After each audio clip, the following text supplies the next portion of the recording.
삶의 의미는 정해진 길을 찾는데 있지 않고 주어진 현실 속에서 책임 있게 선택하고 응답하며 자신의 소명을 살아가는 과정에서 비로소 드러난다. 25. 삶의 의미는 발견하는 것인가 만들어가는 것인가 내 삶에는 과연 의미가 있는가? 이 질문은 삶이 순조로울 때보다 길을 잃었을 때 더 선명해진다. 일이 뜻대로 풀리지 않을 때 관계가 무너질 때 오랫동안 붙들어온 목표가 사라질 때 우리는 성취보다 먼저 의미를 묻게 된다. 무엇을 더 가져야 하는지가 아니라 왜 살아야 하는지를 묻는다.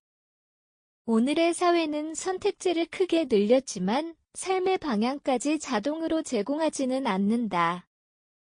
직업도 관계도 가치관도 스스로 선택해야 하는 시대에 자유는 축복인 동시에 부담이 된다.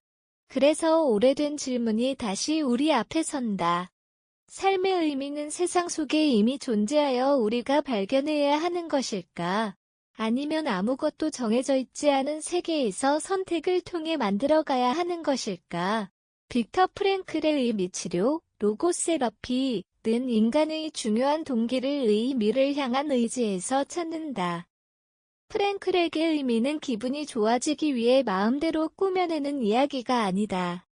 인간이 처한 구체적인 상황에는 그때그때 응답해야 할 가능성과 책임이 있으며 인간은 그것을 발견하고 선택함으로써 의미를 실현한다. 프랭클 연구기관 역시 그의 관점을 의미는 우리가 구성하는 것이 아니라 구체적 상황에서 발견하고 책임있게 실현하는 것으로 설명한다. 프랭클은 의미가 세 가지 방식으로 실현될 수 있다고 보았다. 무언가를 만들거나 일을 수행하는 창조적 가치, 사랑, 아름다움, 진실, 타인을 경험하는 체험적 가치, 그리고 피할 수 없는 고통 앞에서 어떤 태도를 취할 것인지 선택하는 태도적 가치다. 여기서 중요한 것은 고통을 미화하는 일이 아니다. 바꿀 수 있는 현실은 바꾸어야 한다. 그러나 피할 수 없는 상황 앞에서도 인간에게는 어떻게 응답할 것인지 선택할 가능성이 남는다.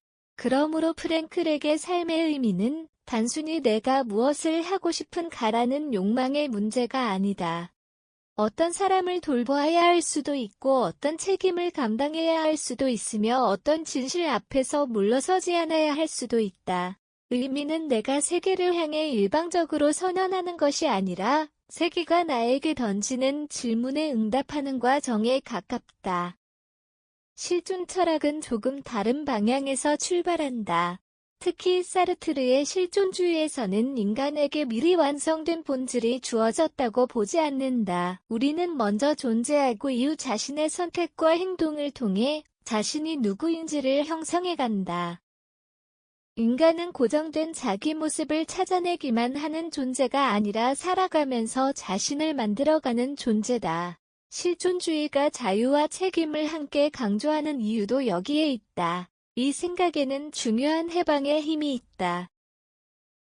거의 실패가 나의 최종 모습은 아니다.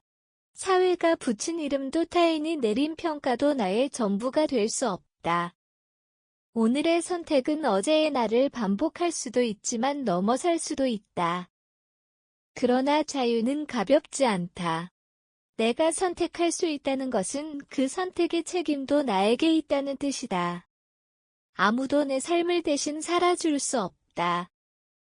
그래서 실존 철학에서 자유에는 불안이 따라온다.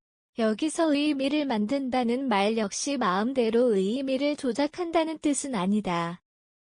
어떤 가치를 붙들고 어떤 관계를 지키며 어떤 책임을 감당할 것인지는 실제 선택을 통해 드러난다.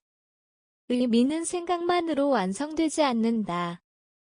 행동을 통해 삶의 형태를 얻는다. 프랭클과 실존 철학은 겉으로 보면 대립하는 것처럼 보인다. 프랭클은 의미를 발견한다고 말하고 실존주의는 인간이 선택을 통해 자신을 만들어간다고 강조한다. 그러나 실제 삶에서는 두 관점이 만날 수 있다.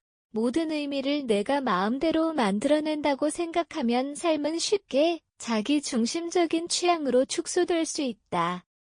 내가 좋다고 느끼는 것이 곧 의미라면 책임과 진실 타인의 고통은 불편할 때 언제든 밀어낼 수 있기 때문이다. 반대로 의미가 완성된 답안처럼 이미 결정되어 있다고만 생각하면 인간의 자유와 결단이 사라진다.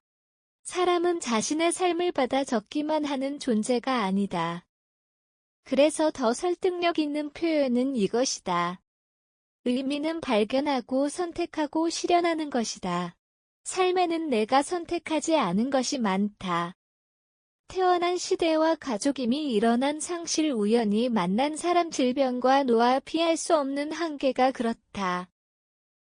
그러나 그 조건에 어떻게 응답할 것인지는 완전히 같지 않다. 돌봄이 필요한 가족을 만나는 것은 선택이 아닐 수 있다.